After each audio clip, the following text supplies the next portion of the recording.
10-4 drivers, welcome to the Channel 19 Experience Trucker Podcast. This is where the real stories roll, straight from the blacktop. From first jobs to last hauls, the laughs that kept us going and the lessons that left a mark. It's by truckers for truckers. This is the Channel 19 Experience. Let's hit the road. Paper breaker 19, can I get a radio check? Pretty quiet out here on Channel 19. Well, there's a plain white rapper taking pictures at the state line. Hit the jake brake quick, we ain't paying no fines. The driver swing into the interstate, body shop south at exit 5. Building trucking ain't the same as it was. We're the last of our kind.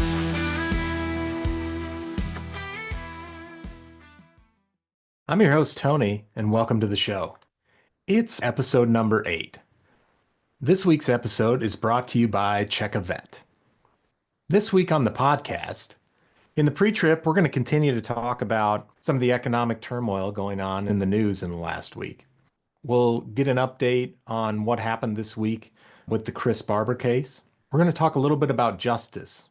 Not Tony Justice, although he put on a great show at Matt's with Colt Ford, and he's got another show coming up in Bristol, Tennessee in May, Large Cars and Guitars, so check that out. But justice, like the blindfolded lady with the scale in her hand kind of justice, we're going to talk about that for a minute on the pre-trip. In the money line, I'm going to continue a little bit down my trucking journey, past the point where I left off earlier, hauling peas and sweet corn as a teenager, and go a little bit further down into the weeds of my trucking journey, which also leads into our guest this week, Greg and Tiara Featherson. We had a great conversation with them and talked about their trucking journey. Don't forget to stick around after the interview for the post-trip. In the meantime, let's take a quick break, get into that pre-trip inspection. If you're not driving, it's a great time to like, follow, subscribe, and share the podcast with your friends.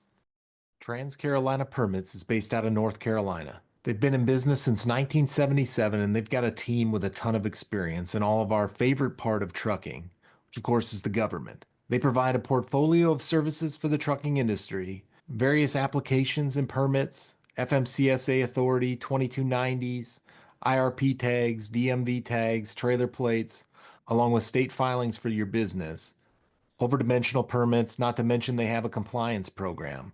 They'll help you with clearinghouse setup and queries, IFTA, and mileage reporting, so your state-by-state mileage, your fuel purchase tracking, and get that wrapped up into a nice little bundle for quarterly filings.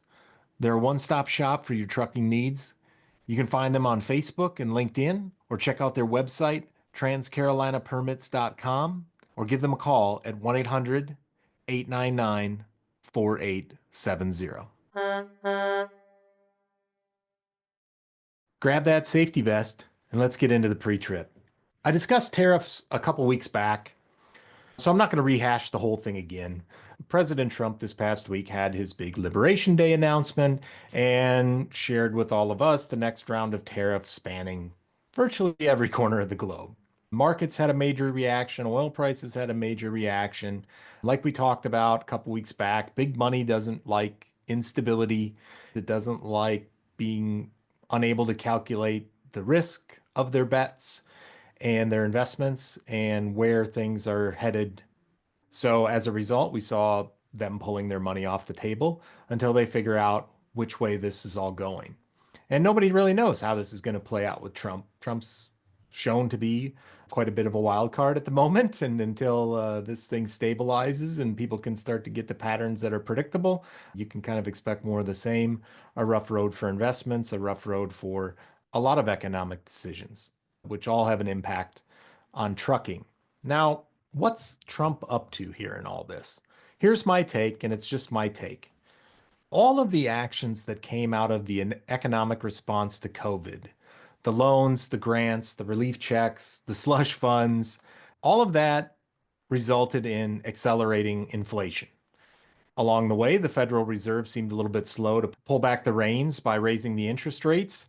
And also the Biden administration didn't really shut off the faucet As we now know, a lot of these programs were still dishing out money long after kind of the COVID emergency was over, which all fed into the problem of inflation.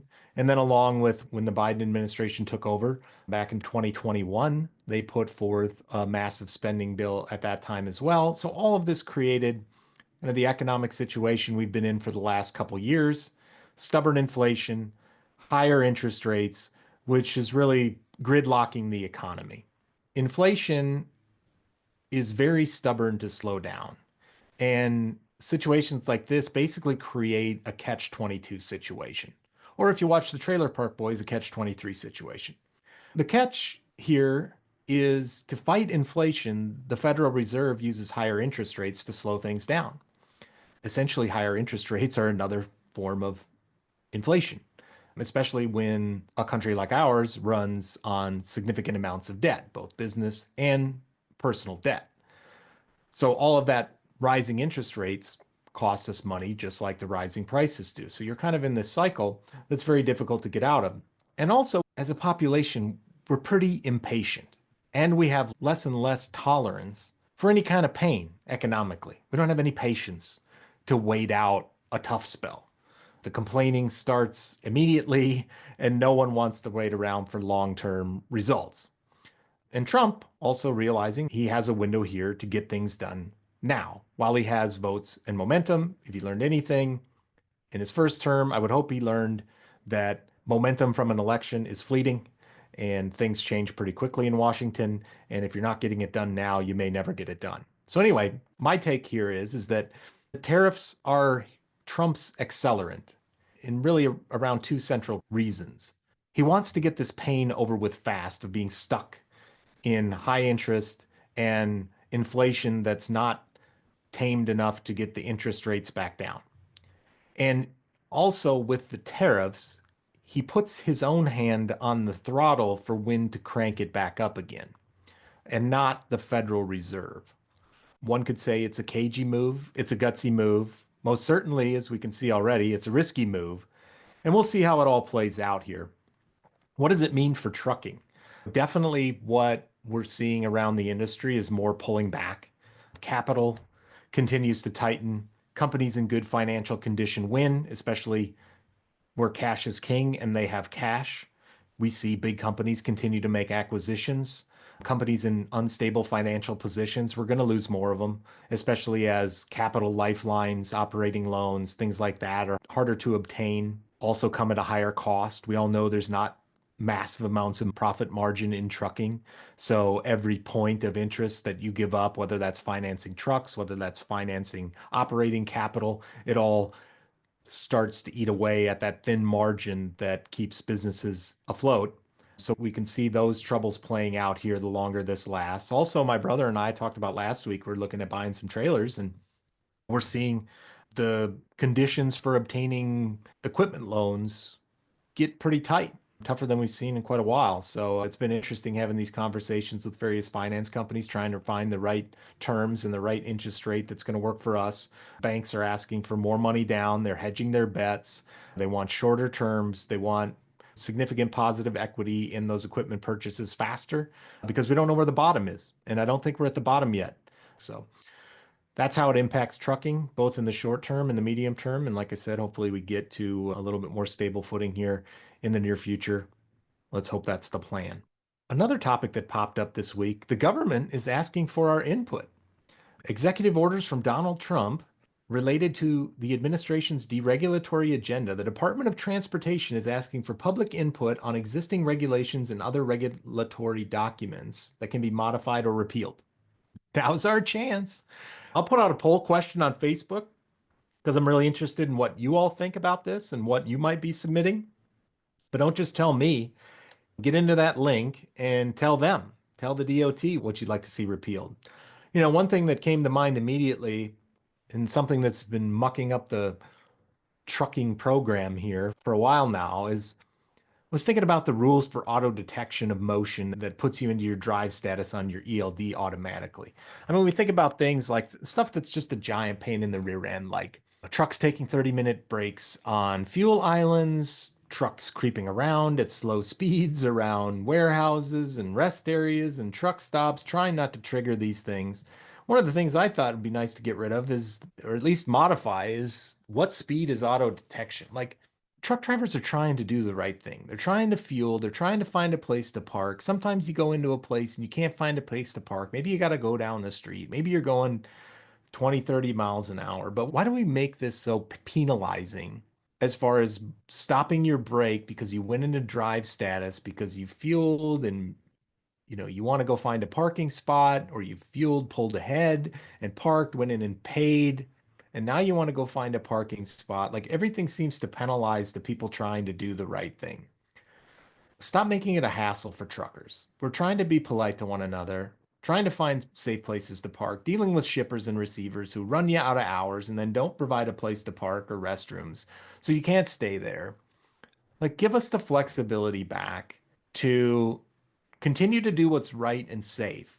We're grown-ups. We can handle it. We've taken tests. We've demonstrated our abilities. Give us a little bit of flexibility here, like virtually every other human being has in the country, to sort some of these things out for ourselves. And while we're at it, maybe just eliminating the 30-minute break altogether is the answer, or switching to something a little more flexible and sensible like the Canadian hours of service regulations. Speaking of Canadians, we talked with Chris Barber last week, and he had his verdicts read in court this past Thursday up in Ottawa. He was found guilty on the mischief charge and the counseling to commit or disobey a court order. Tamara Leach was also facing her verdicts. She was found guilty on one of the 6 counts that she faced. Chris was facing 7 counts. Her one count was also committing mischief, same as Chris. A date still needs to be set for the sentencing for both of them. It's taken them nearly $1 million Canadian dollars to defend themselves. I recently watched a documentary, Unacceptable, which was about, it was made a couple years ago. It was about the Freedom Convoy. Tamara's in there quite a bit. Chris is in there, a bunch of other of the folks around, some folks that Chris mentioned, as far as Brian Peckford, the signatory on the essentially the equivalent of the Canadian Bill of Rights.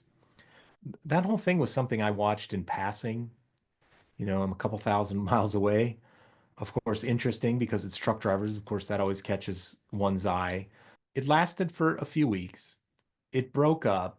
You could tell we were getting distorted media coverage. Depending on which channel you went on, you got totally different perspectives on it, in America at least. And it sounds like that way in Canada as well, depending on who you asked and what your source of information was. You got wildly different versions of the stories.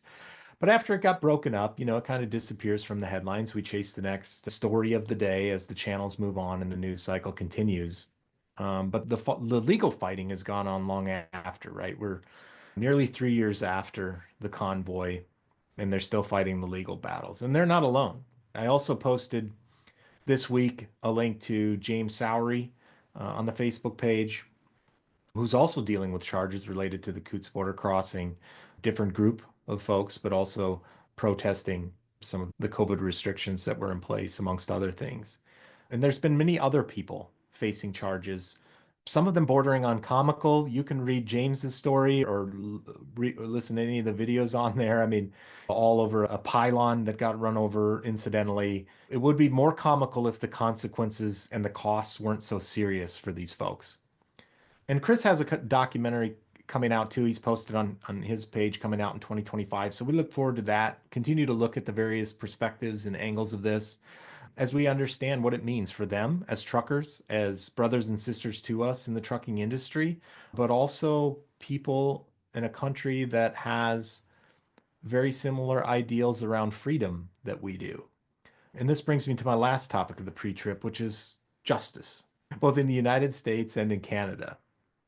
Justice is always imperfect, but it seems to be getting worse at an accelerated pace. The power and influence our governments continue to exert in cases like the Freedom Convoy and towards its participants, the way the government can influence the media and really the entire perception of events to millions of people. The government has a huge voice, and it's a perpetual machine, unlike us who have finite time and resources. And we've got a willingness for people to swallow what they see, hear, and read, hook, line, and sinker, and it's all become very dangerous.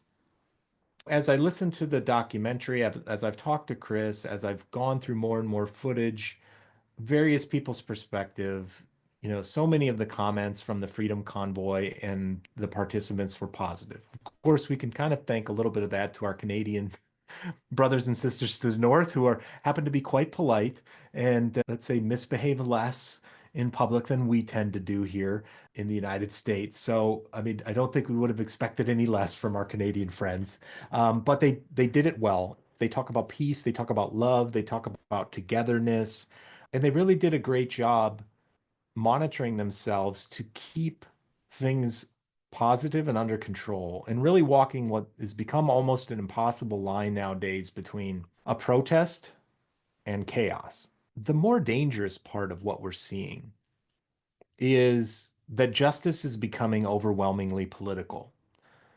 That justice is being used as part of political campaigns and narratives to gain power, keep power, win power, deciding who to prosecute, how much to invest in prosecutions, which criminal acts are worthy of investigation or even showing on the news, which ones are not. In Canada, during this whole period of Chris and Tamara's trial, there was the Canadian government claiming to not have enough resources to prosecute criminals. But meanwhile, they invested approximately 5 million Canadian dollars into the prosecution of Chris and Tamara for mischief. There's been other protests that have been more destructive comparatively, yet those have gone unprosecuted.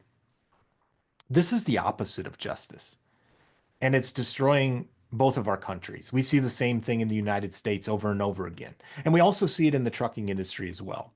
We've got certain regulations or realities in the trucking industry, whether that's CDL mills, whether that's visas, various regulations that aren't enforced. We just have really wide gaps between how justice is being distributed and to whom it's being distributed and why. And the why is the worrying part. Why in some cases and not others? Being up against the means of the government. Peaceful protest is largely our last resort, and it's being stolen from us.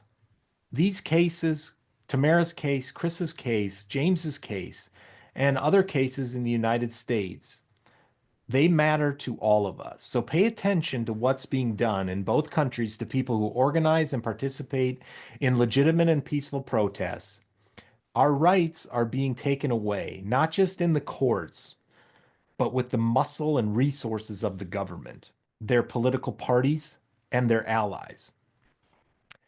There will be a day again where we as truckers decide it's time our voice is no longer ignorable. So let us support and help those who come before us.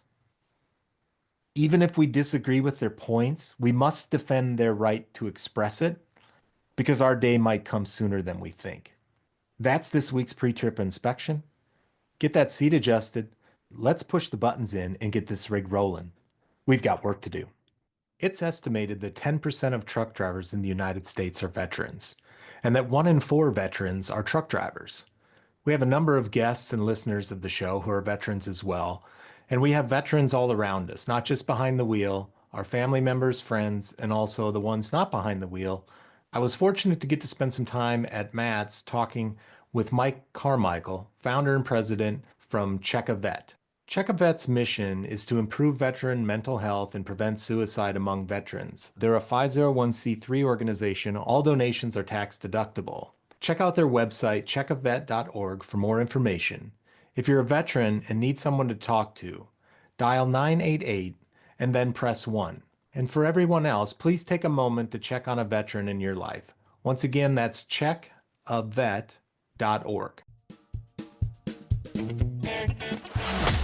It's by truckers for truckers. This is the Channel 19 Experience. Let's hit the road. Welcome back. Let's drop down to line 3 and knock out the money line this week. This week, I wanted to continue a little bit about my trucking journey from where I've left off before. I bounced around the story a little bit, so let's get a little more linear version of this story. Earlier in episode one, I talked with Danger Dave and I talked about hauling peas, sweet corn, and sugar beets as a high schooler. Got my permit and experimented on a couple of trucks to figure out how it worked. Also, as in those years, I had other jobs when it wasn't harvest season. Typical of a teenager, fast food, pizza delivery. Of course, I talked about my time working at Uncle Larry's and, of course, the time at home doing things around our trucks. In fairness, I was a bit of a disaster, but I was exploring as best I could in a small town, the various jobs and the opportunities that you have there to make a buck and fun taking a girl out on a date. So I graduated high school. I went off to college. I had some offers to play baseball, and I'm not too bright, especially wasn't very bright back then. So I turned down, of course, I turned down the 4 years college scholarship offers, and I decided I was going to go to junior college down in Boone, Iowa. I mean, who wants to be in college for 4 to 5 years when, of course, I'm going to be a professional baseball player in a year or two? And I didn't really want to be in college. I was tired of classes. I didn't have a mission in my mind that included going to college. So I was there to play baseball and chase girls and find a beer or two if I could. So I wasn't a very good student, didn't have very good grades. Some teachers would say they hardly knew me, especially in the second semester when baseball season was going on. But anyway, I blew out my shoulder after 1 year and I was back hauling peas, sweet corn, and sugar beets that next summer. Now, once the summer was over, I wasn't going back to college. So I had to figure out what I was going to do. A buddy of mine was going to college up in Duluth, Minnesota. So I figured I'd move up there. We'd move in together and I'd find some sort of job and see what comes next. The good thing is when you don't have much experience, kind of all jobs are the same. They pretty much pay the same. It's just which irritating job do you really want to do for those 5, $6 an hour? And that buddy, he's going to rejoin the conversation later because he gets deep into the trucking side of this thing when we get a couple seasons down the road here in my trucking journey. But Duluth, Minnesota, up on the North Shore, I don't know, what is it, 150, 160 miles north of Minneapolis, a couple hours. It's pretty tough to find a decent job. It's a college town. There's several colleges up there, Duluth, Superior, the Twin Ports. It's a city that's largely had a struggle economically since a lot of the mining and other industries revolving around shipping and mining have shrunk over the years. So they've got lots of people and they got not enough jobs. So I worked a variety of jobs. Some of them were brutal. Some of them I lasted a day because I'm not doing that again, not for another 8 hours for $50. I worked a variety of jobs up there and I ended up moving back in the spring back to southern Minnesota because springtime means farming and farming means work. So I ended up getting a job at a farmer's co-op, which handles chemicals, fertilizer, all kinds of variety of things that go on in the spring with farms. So I was driving a tender truck, which you've got big floaters that distribute or blow fertilizer pellets out over the field or spray pellets over the field. It's a straight truck once again. Also, it's anhydrous ammonia season. So anhydrous ammonia you inject into the soil in the springtime. So you haul those tanks out into the field. It's all the early season work prepping for the planting season to come. And it was fun, right? It paid okay. It's seasonal. You knew you were going to have to find something else soon, most likely, but it was good pay for while you could get it. For a 19-year-old kid, pretty good deal. The one thing I could have done without was, so I don't know if they still do this or not, but when they were going through our certification for hazmat and handling anhydrous ammonia, one step in the process was, is y'all lined up, there was like 4 or 5 of us. We lined up near the anhydrous tank, and there's a big water tank there because water is like the antidote to anhydrous ammonia exposure. The molecules bond with the water, I guess. Something. I didn't pay that close of attention in chemistry class. I just knew that you really didn't want to get anhydrous on you. So anyway, the like the final step in passing the test is they give you a little blast of anhydrous to your face, and then you dunk your head into water. And I guess the reason they did this was so you wouldn't panic the first time it hit you, and I guess can function enough to know to find yourself to the water. So they blasted us all in the face. We dunked our heads in the water. We survived. They said there was no long-term effects. I don't know, you be the judge of that. Some might say between that and the various times I've hit my head that there's obvious long-term effects, but we passed the test. They let us haul anhydrous ammonia. You never forgot it because it's a horrific experience. And you were quite careful from there on out, making sure that you closed valves in the appropriate order and did the steps that you needed to do to not have a worse situation than the one that they sprung on you there that day to pass your certification. It was the 90s. There was a lot of things that went on that we probably, hopefully, don't do anymore. What didn't kill you made you stronger kind of mentality, I guess. So I did that until the summertime. Peace started up again and the cycle continued. After sugar beets that year in the fall, I had a decision to make. What am I going to do now? By that time, I had my Class A license. I had no plans to go back to college. Sugar beet season ends usually around November, hauling them from the fields to the piling station. Typically in the wintertime, things slow down quite a bit. There's a lot less farm work. Even farmers are looking for something to do. Some of them go over the road with their trucks. Of course, being 19, that wasn't an option. So, looking for stuff to do, hauling some seed corn. I was working for a local farmer at the time, south of town.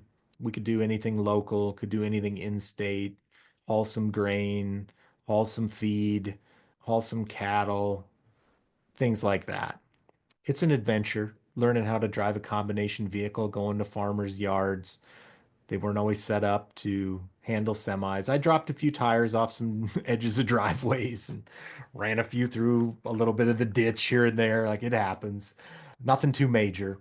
After sugar beets is done in the fall, hauling the beets from the field to the piling station, what happens next is we rely on the Minnesota winter to freeze these giant piles of beets. They're like maybe, I don't know, 50 feet tall, a few football fields long, and there's dozens of them strung out all over the area.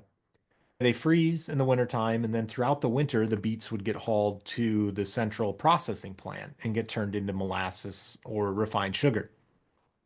And lots of people would drive truck for the main company who had the contract to haul of these beets to the processing plant throughout the winter. You have to get them all hauled and processed before spring. Otherwise, they turn to a rotten, smelly mush at the piling station. So you got to get those beets hauled to the processing plant while they're still cold and in good condition. So I started doing that for the farmer that I was working for at the time. And then I got it in my head that I wanted to buy a truck. I wanted to buy the truck that I was driving and be a subcontractor of a subcontractor. I'll post a picture of that truck that I bought. Well, one similar. I can't find my picture book at the moment with all my pictures, but I know Mile Marker Mike has some photos somewhere. So as soon as he gets a chance to get back by the farm and grab me some pictures, he'll be able to share those over. It was a 1988 International 9370 flat top sleeper with a setback steer axle, which was great for turning around in fields, and also it rode good, having that setback steer axle. Good truck to learn on, really. Had a 4 1/4 cat, a 3406B with a 13 speed, an all mechanical engine in 1988. That's the way God intended it. The original owner of that truck happened to be none other than our podcast famous legend. He bought that truck new, and he had a big Yosemite Sam painted on top of the front wind fairing. It was a beautiful truck. Mechanically, it had some issues for him and a couple other folks after the legend had it. It changed hands a few times around the county, and then ultimately it landed back in my hands a million miles later for about 10,000 bucks. And I ran the hell out of that truck that winter, back and forth from the piling stations to the processing plant. There were, it makes me laugh. I mean, there were rules, but nobody was enforcing them. So largely, you could kind of do whatever you felt like doing.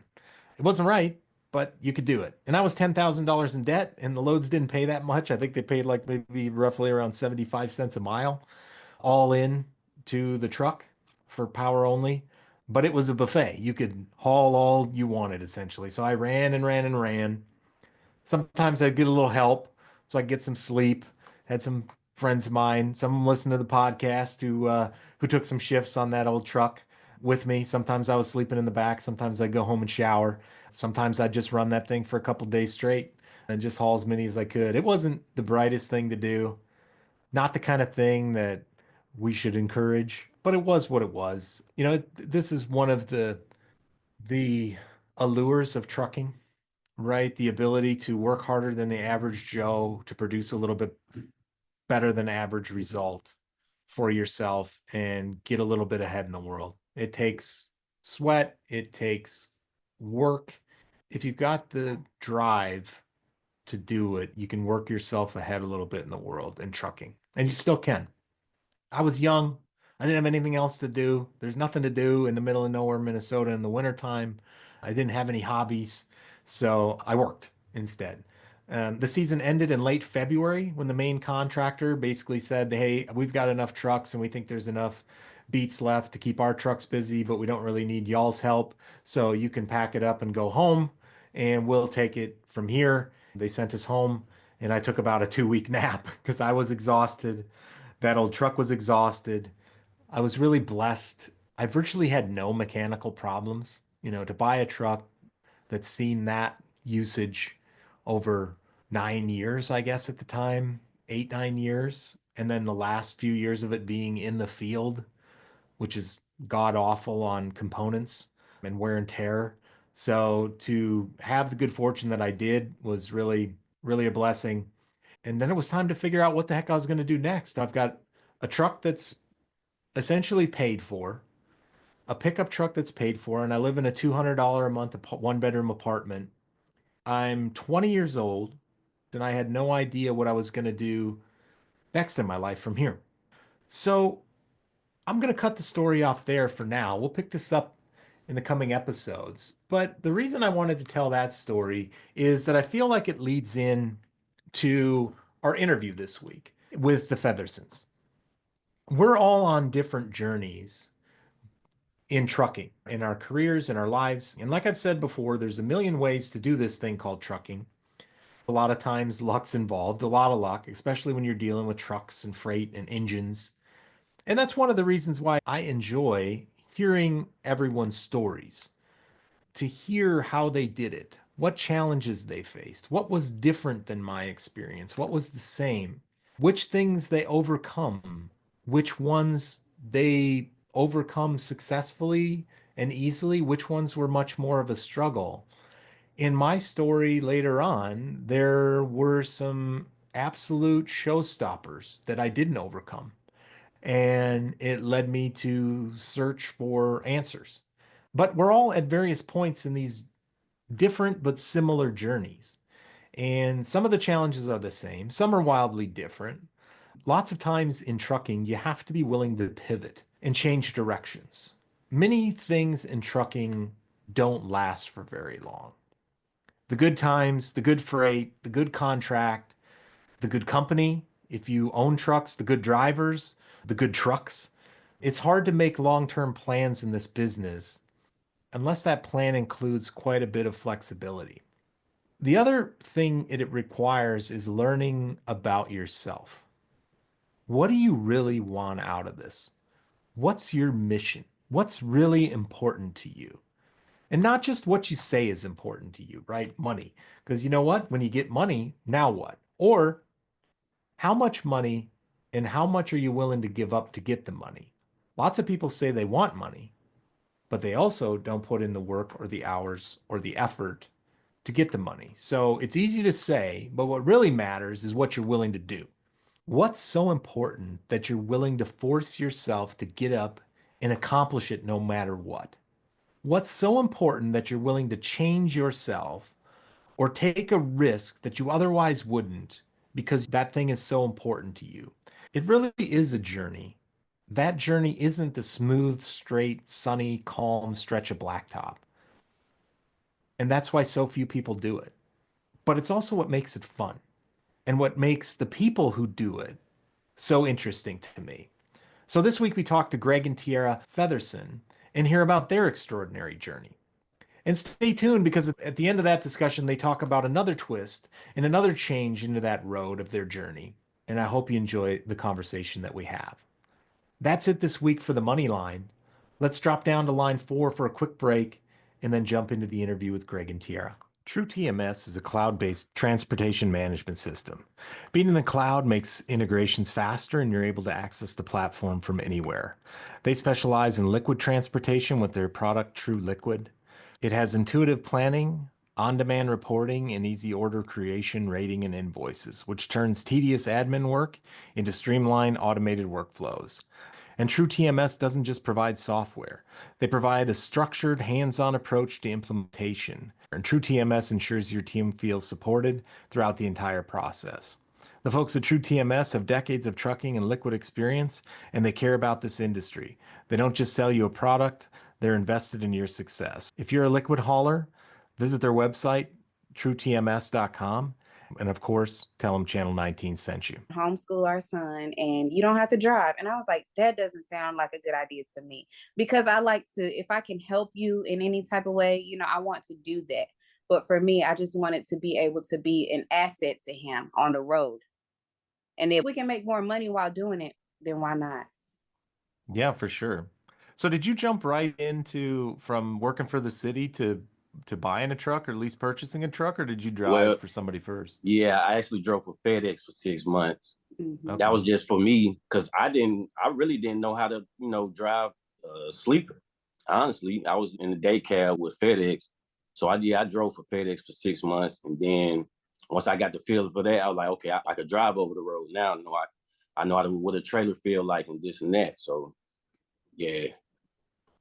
Okay. 2 trailers. You was driving doubles. Yeah, doubles, actually. He Yeah, jumped doubles. from a garbage truck to driving doubles. Yeah, that was a challenge itself. Honestly, bro, I did not know what I was doing. I just did it. You know what I'm saying? For FedEx and on operator, I just jumped out there. But I had that obsession again. I had that obsession. I knew I could do it. But it was just a learning curve. Yeah, I mean, that's the part they don't tell you in this is, a lot of the time for quite some time, you're not going to know what you're doing, right? You're not going to be comfortable. You're going to be questioning yourself and what you're doing. And, you just try to go slow, not do any damage and figure it out as you go. Facts. Yep. Facts. Yep. All right. So, Tiara, you go to driver school. And then what's the plan? How are you guys thinking about the transition and what happens next? So I was in school, it takes about 6 weeks, something like that. And he agreed. He was like, well, while you're in school, I know you can't do hair as much because I had a salon at the time. He was like, I'll just take care of everything, whatever you guys need, because he was still on the road. So after I finished school, I was getting offers from companies because the teachers would tell companies, oh, I got this student. So I was the first one to pass the computer test in my whole class. I was the first one because if you don't pass it, you can't come back. But I was like, I am not going to fail this test because I am like the only girl in this class. Well, there were 2 of us. I am not going to be the one to fail this test. I cannot do it. So my husband was like, you need to get this app and you need to study. So I studied every single day because I was like, I am not going to fail this. I passed and I went right back to school. And the guys were looking at me. They were like, you don't come back until you pass. And I'm like, yeah, I'm here because I did pass. And so the teacher, one of the school directors, he pulled me in his office and he said, I have a guy that has a contract through FedEx and he's willing to take students. And I told him that how amazing you were. And I said, well, how much is it? Because I told my husband, I said, if I can take this and just learn, I'll be all right. And my husband was like, I mean, you can look into it. And it was like 63 cents a mile. And I told my husband and he was like, but then we would have to worry about our son, right? Like, where would he be if I'm driving the truck and my husband is driving the truck? He'll be separated from us. And I didn't like the idea of that. So my husband and I was like, we're just going to pray about it because the company that he was contracted through, you had to have 2 years of experience. So that was another test. So I told my husband, I said, I think that we should try to figure out where we can both go and be together. Because with me having no experience, I don't know who's going to take me and you. Because you have experience, but I don't. That was the challenge we faced. But we had our own truck. So we just kind of jumped out there. We was even thinking about going with Swift. Yeah, like we were as company drivers, like we were willing to go a step backwards just so we could be together. Yeah, and be together. And he was willing to come out of the truck to make sure that I was okay. And the company that he was with, they love him so much because Greg is a hard worker. Anything you ask him to do, he's going to do it. He's a really good team player. So any job that he has, they do not want to lose him because they know that he's not going to complain and he's going to go, he's going to do it. If it's something new, he's going to try it. So he told them and he said, look, my wife just got her CDL and I want to be with my family. I want to go wherever she's going. He was willing to come out of there. And they said, no, tell your wife to apply. And I was like, babe, but I don't have the experience. And they were like, long as her driving record is clean. And for the record, I probably drive like a grandma. So my driving record was clean. And they were like, long as her driving record is clean and they had never hired anybody with any experience until they hired me. They opened that door for us. So that was like the biggest blessing in our journey because they were willing to take a risk with us. So I applied, I passed my drug screen. They were like, her driving record is clean. And they gave us a chance. And they told Greg that he was to train me. And for the first, 6 weeks, I had to do like most of the driving. I had to figure it out. That's what they told me. You're going to have to figure it out. So that was nerve-wracking for him because he didn't know what my driving was like. So he didn't get a lot of sleep in the beginning. And for me, I didn't want to wake him because I'm like, I don't want to bother him, you know? So I was really figuring things out on my own, like a lot of the times. Yeah, that was my training was I had to be quiet, honestly. Yeah. I had to let her do her. And, you know, I said things here and there, but that's how I learned. Nobody was telling me nothing. So I just figured it'd work on her too as well. So yeah, but we had to learn not to take it personal, you know, and to separate business from our relationship. I know that was a challenge for us in the beginning, right?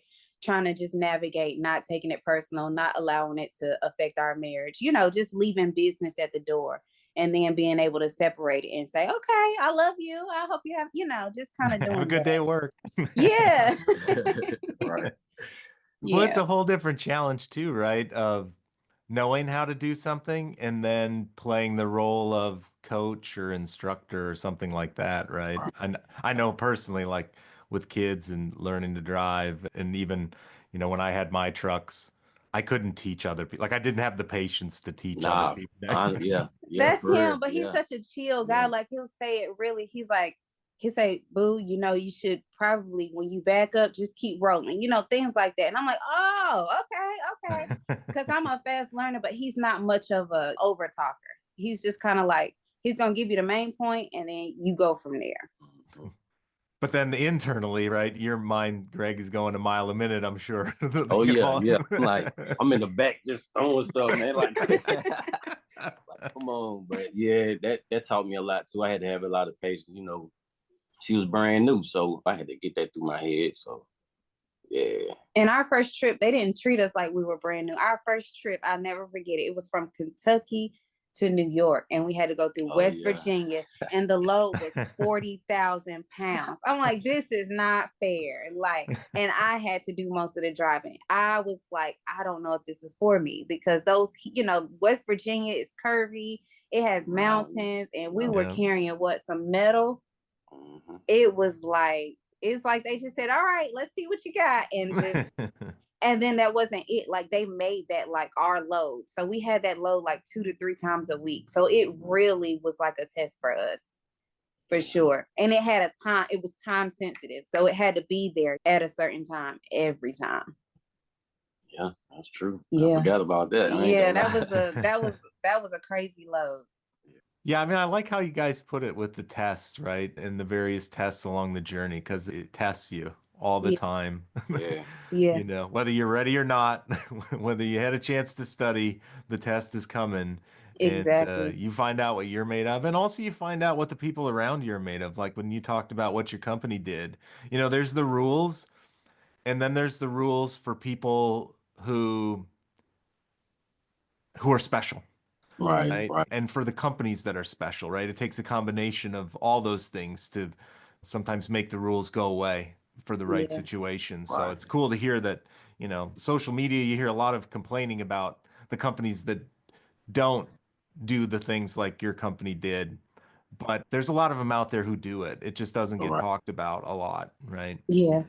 That's a really good point. Yeah, that is a good point. And I like to emphasize the test because, you know, if you really want it, you're going to get tested, point blank, period. And a lot of people, they stop at the test. They turn around at the test. And I just believe, like, if you look at it in the way that's, okay, I need to get through this, I need to figure it out, you'll be successful. You'll be successful. And you find out where the difference between talking about it, which is the easy part, Right. and being willing to do it and and to push through the test, right? Because that's where a lot of, I mean, talking's easy, and it's one thing with my boys especially, like it's easy to say something, right? Yeah. I'm going to play football in the NFL, or I'm going to, go to this college. And it's like, well, are your choices today reflective of that? Because Exactly. if they're not, then you need to give up what you need. One of the two things needs to change. Either you need to stop talking about something that you're not going to put in the effort for, or you need to start putting in the effort towards the thing you're talking about. Yeah. Exactly. Yes. That's exactly how our test was. Either do it or turn around. Yeah, either you do it or you turn around. And sometimes you can't turn around, right? Sometimes you have to go through it just to see what it's like on the other side. Yeah, and sometimes the tests are long. Yeah. A season. Sometimes tests last a season. You're right. Yeah. For sure. So were you already homeschooling your son before he came on the road with you, or? No, he was in a private school. And then with him, his journey is interesting too, because when he started school, COVID happened. So then I was homeschooling him for that year or two, right? And then he went back to school, and he did fine when he was in school. He was at a nice private school. So it was a transition for him to go from a private school to online, homeschool. And it was a test for me as well, because I was also in school getting my master's degree at the same time. So yeah, just imagine I'm a student, he's a student, but we're learning together. But what I most appreciated about it was I could take him at his pace. Everything didn't have to be so drawn out. If there was something that he understood, we can move on to the next thing. If there was something he didn't quite understand, then I can help him. I could guide him. I could figure out his learning style. I really learned a lot about my child through being his teacher, his primary teacher. And a lot of people think, oh, well, homeschool is easy. It is not, because he's actually enrolled into an online academy. So I am his primary teacher. But when his work is submitted, another teacher grades it, in a sense. So it has to be up to their standards, and he has to go through certain tests and all of those things. So it really challenges him, but I feel like he's grown so much as a student. I feel like when he was in school, he was distracted by, the things kids get distracted by, other students. So-and-so and all of these things. So he was really able to just focus on getting what he needed. And we were able to kind of give him a routine too. So he's doing good. He's growing. Yeah, and that's one of the challenges, I think, for kids, any of us really, which is if the pace is too slow for us, we get bored, and then our mind waters, and then we don't perform well in those situations either, even though it comes easy to us. And when it's challenging, who's going to slow down to help you get through the challenging part at the pace that you need to? So, one thing you mentioned, Greg, was it really resonated me in both sides of it come into play, which is like the time that you spend with your family, right? There's a challenge that comes with being together in an enclosed space a lot of the time, but also the dynamic too, when you're not together. And my family, I grew up before there was the internet, right? Where dad would leave for a week or two, and you may get to talk to him for 5 minutes on a phone call back when long distance cost a lot of money. Right. But then he would come home, and you have this whole dynamic shift, right? Of, okay, we've got a person who's normally never here, and now they come home, and the whole universe shifts to being revolving around them, whether it was the truck and cleaning and maintaining the truck, whether it was my mom and dad trying to rekindle a relationship after being apart. And even with the kids, we're like, I don't remember how to react with this person and what irritates them, or, how to have a conversation. So really cool. I mean, you really get to see the difference between lifestyles when you're together as opposed to being apart in this business. Yeah, that was my thing, man. Like, I didn't want to miss out on nothing. I know my son was growing up. I want to teach him things, you know what I'm saying? And I also wanted to get closer with her. Challenges gonna come and go, but I think the main thing with couples, we need to learn how to figure it out. And I think we was at a stage where we didn't know how to solve things. And, you know, husband and wife, and my son really just wanted to get to know him more. Like, yeah, that's my son. We together, but my thing was just being together every day. We could figure out each other. They know my moves. They know my moves now, and I know their moves. I know, you know what I'm saying? I know when they in a good mood, bad mood. Like, I think that was my thing. That was my biggest thing. I think the biggest thing too was when he transferred from working for the city. You got to realize when he worked for the city, he saw our son every day, every single day. Even when he worked for FedEx, he saw him every single day. Like they have a really great bond, you know? And he loves his dad. So when he went over the road, it was like his world turned upside down. Yeah, that was another thing too. That was another thing. His world, he never got used to it. It's like his first year that he was on the road, he was at the same school. The next year, the teachers was like, he's not the same, you know, happy kid. I'm like, well, his dad is on the road. I think he's just adjusting. But he never got used to his dad being gone. Never. So that was another reason why I was like, babe, I think it'll be good for all of us to go with you as well, too. Because for my son, like once he was with his dad again, he was like back to being the same kid. So that was an interesting dynamic to see, too, was how it affected our son once he was gone, too. Yeah. I didn't think about it now. Yeah, that's true. Yeah.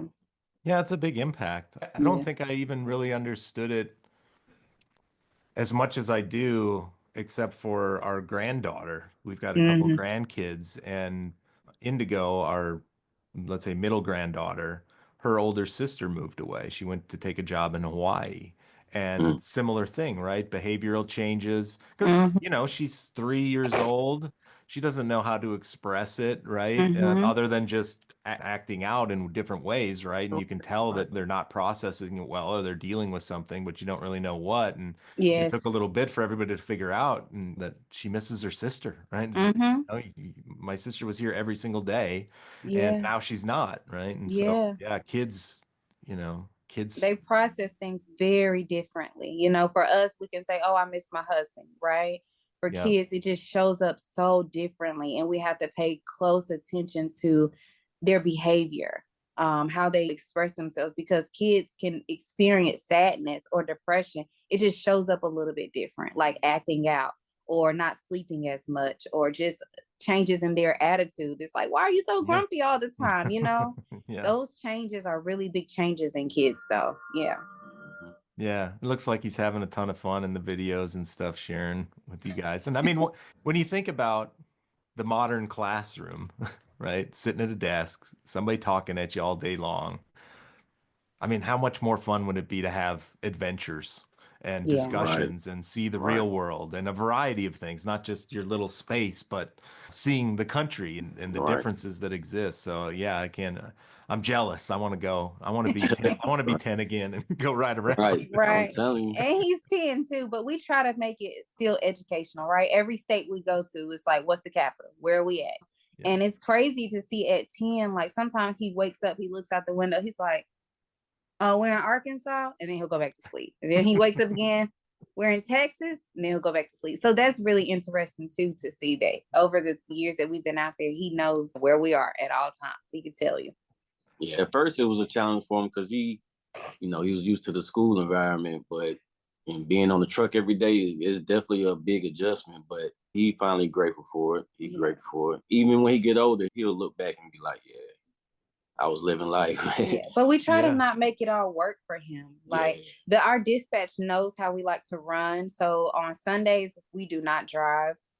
Saturdays and Sundays, we don't drive. If we're somewhere, and they send us to areas to where it's kid friendly, so we can get out and walk, go to the movies, go here or go there. So that's one thing we really appreciate about the company that we're with, because they consider him. So they're like, we know you guys like to do stuff as a family on the weekends, and that's what we do. We get out, we go here, we walk there. So a lot of people are like, why? That's not fun for him. I'm like, y'all don't even realize. Like he plans our weekends, honestly. He's like, where are we going? And we're like, we'll be in Waco, Texas. Okay, I want to go to Main Event or whatever. Yeah. So yeah. Well, I mean, whether it's your marriage, whether it's your relationship with your kid, and also whether it's your relationship with the company that you work for. Mm-hmm. It's about a relationship and Yeah. understanding each other and caring enough to do what you can do to make it work, right? All Yeah. right. Yeah. Figuring it out. Yeah. Yeah. And that's another thing, because I feel like I learned that from my husband, because we're adaptable people, right? If they ask us to do something, we don't have a problem doing it, right? As long as it makes sense and we're making a profit. We are not people to complain at all by any means. So that was another thing that worked in our favor, because we're team players. They would throw us loads left and right? Like, you guys want this? They would call us first, right? You guys want this? You guys will take this. So that allowed us to be profitable in a sense, because we would get really good loads because of relationships, right? Yeah. And once we built those relationships, the brokers were like, Tierra and Greg available for this load, so it just kind of kept continuing to roll, like, for us. Like, we stayed on great loads, great paying loads because of that. So that was good too. Got a dedicated lane. Yeah, they was throwing us at the beginning. They was throwing everything. Yeah. We just taking everything, like Texas to Massachusetts, and like, you know what I'm saying, real long drive, 32 hours and stuff. Like even this. if we didn't, it wasn't ideal. Like, we don't really want that, but we were ready to take it on because we understood that something better could come next. So. Yeah, I think that's one of the challenges that folks face. I mean, I was on the dispatcher and fleet manager side for some big companies too, and along with owning my own trucks.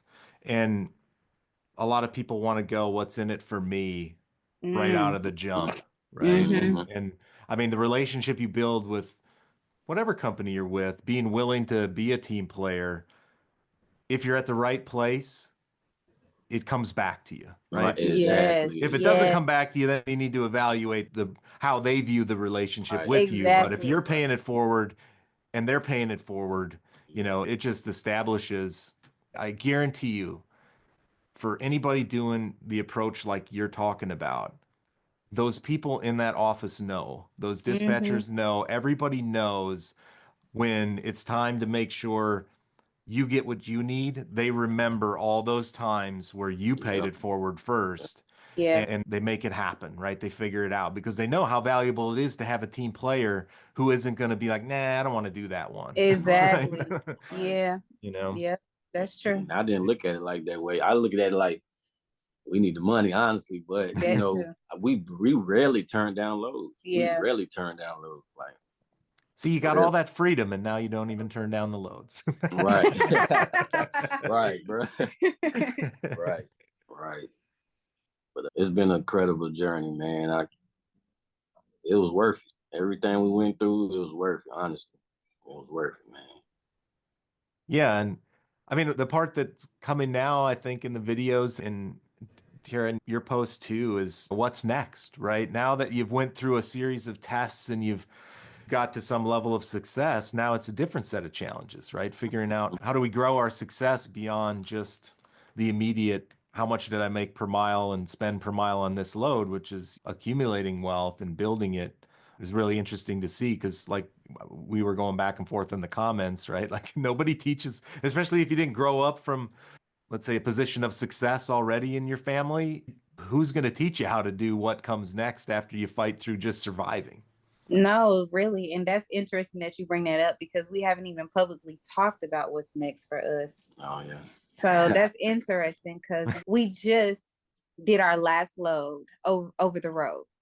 When was that? Today is Friday. It was Friday. Friday. We did our last OTR load Friday. Yeah. And so Greg is taking, we got a local contract. Yeah, so he's with the ports. He's doing intermodal. Yep. So, he and I just graduated from grad school last week. So he's going to be working the ports and I'll be at home. Yeah. Breaking news. Yeah. Congratulations. That's amazing. Yeah. So you're going to run your own truck pulling intermodal? Or? Yep. Truck paid off. So, why not do something local? Give my family a break. My son, he going to love it. So he excited. But, So is he going to go back to school? Yeah, put him back Yeah. in school. Yeah, give him his social life. He really needs a social life. Like, Outside of he Fortnite. think we his friends, yo. Outside of For real. Fortnite. And then for me, I just got my degree to become a marriage and family therapist. So she gonna be taking on clients. yeah, I'll be seeing clients and doing content. From home. Yeah. Awesome. That's phenomenal. I can't wait to see what comes next out of all that. Yeah. And we got a big meeting after this, so everything's unfolding the way we want it. Yeah, it worked out.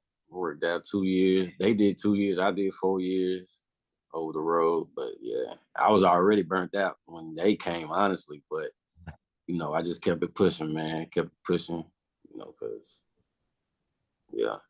That's a grind, and you got to find your inspiration and your drive one way or the other, right? And all the things you guys have accomplished really is a testament to that, right? Your just willingness to do whatever it took together and be adaptable and turn it into success. Yeah. And being willing to sacrifice a little bit for the, long term, right? Just being able to get outside of our comfort zone for 2 years really put us ahead to where we wanted to go. Just being willing to just minimize, right?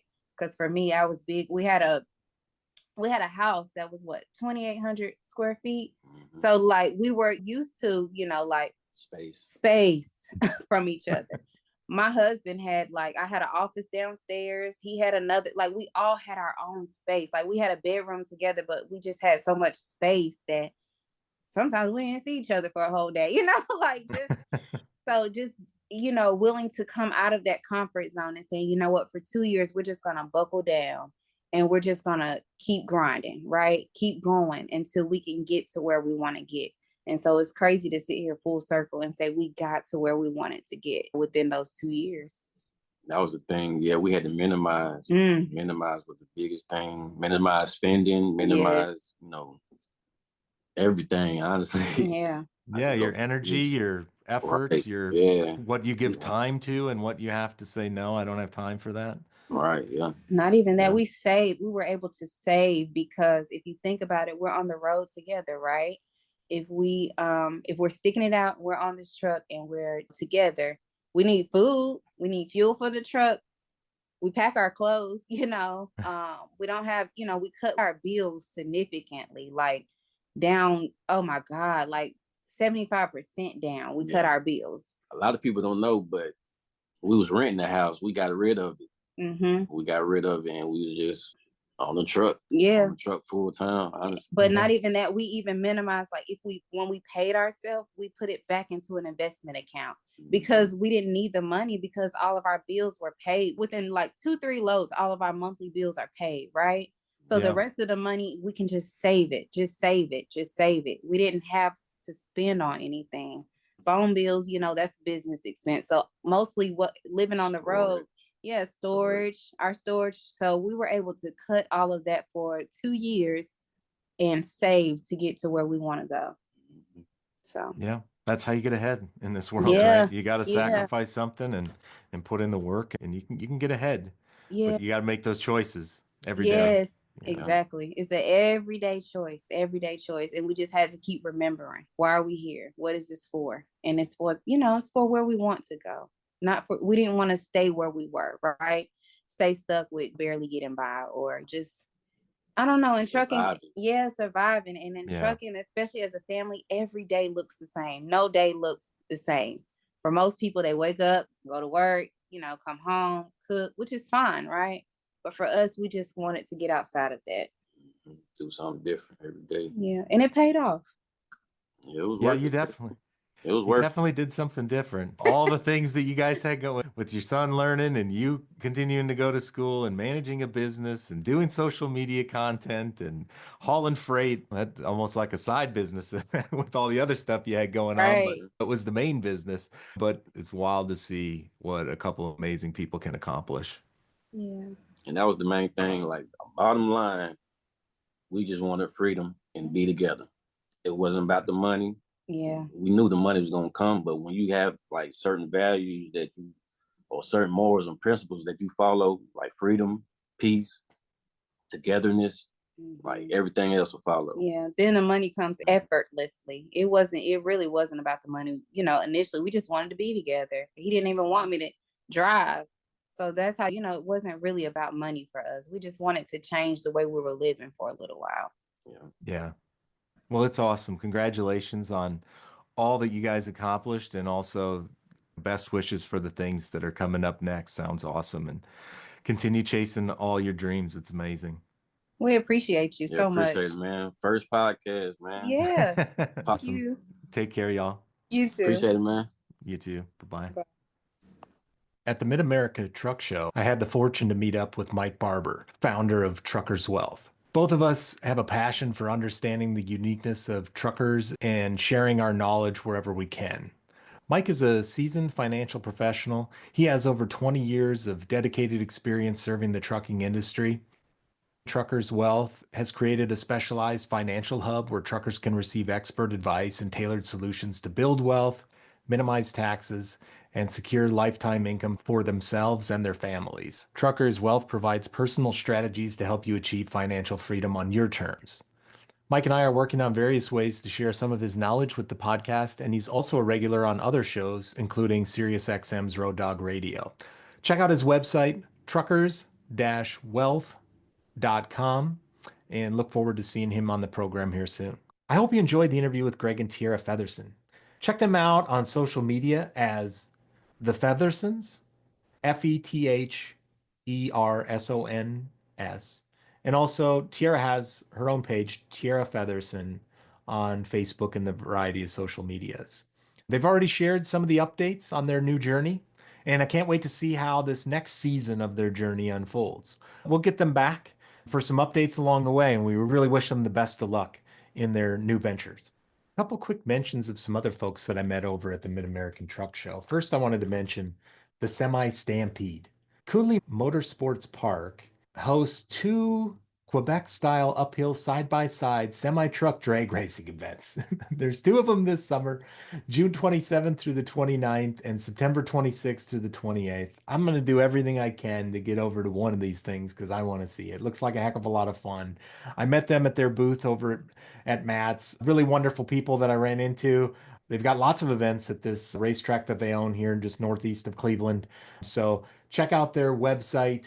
You can Google Semi Stampede, Coonley Motorsports. That's Kuhnle motorsports.com. Also, I met Mike Turbyfill. Mike is the host of a podcast, It's a Veteran's Life. His podcast is about sharing the stories of all veterans. We had a great conversation talking about being in trucking and his podcast, also how his experience as a veteran shaped him, and the passion that we both share for podcasting and trucking, and also for our veterans. Him being a veteran and me owing a great deal of gratitude to our veterans in this country. So really great conversation. Check out his podcast. It's available on Apple, Spotify, Amazon Music, iHeartRadio, and YouTube. We'll find a way to get him on the show and do something together at some point here.